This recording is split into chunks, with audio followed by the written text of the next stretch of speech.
madasha tanaa waxa qaban qaabisay madasha saadaal oo ah xarun cilmi baariseed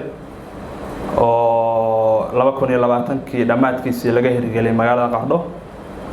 ujeedadeedu waxa weeye in cilmi baaris macna ku fadhida laga hirgeliyo magaalada Qardho iyo nawaaxigeeda iyo guud ahaan Puntland sidoo kale waxay qabanaysaa discussionno iyo doodo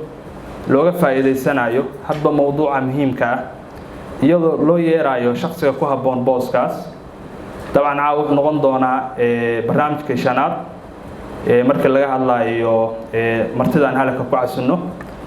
waxa dhanka kala jiray barnaamijyo kale oo muhiim ah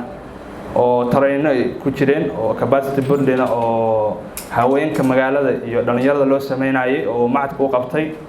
dhamaan arrimahaas wax badan bay bulshada wacyigeeda ka bedeleen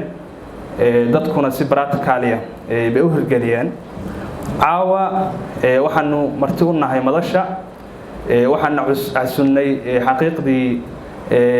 shakhsi aan ku tilmaami karo madxaf iyo maktabad Soomaalidu iska leedahay Professor Maxamed Xasan Barre waa aqoonyahan iyo waay arag Soomaaliyeed oo muddo dheer dalkan iyo dadkan u soo shaqeynayay taariikhdiisa sidoo xiriiriyuu sheegayba ma rabno inaan wax ka khaladno dadku badana waa la socdaan laakiin waxa ugu muhiimsan oo aadka loogu xasuusto waxa ka mid ah inuu ahaa gudoomiyihii ugu horeeyay ee guddiga doorashooyinka ee Puntland xilligaas oo shaqo muhiim ah la qabtay shuruucda ugu badan oo maanta guddiga doorashooyinka ay ku shaqeeyeen xilliga la approve gareeyay Professor caawa mowduuc muhiim ah baan rabnaa inuu inoo jeediyo mowduucaas waa geedi socodka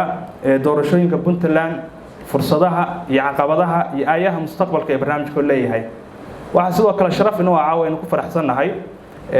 guddiga doorashooyinka ee ku meel gaarka ah ee Puntland xubno ka tirsan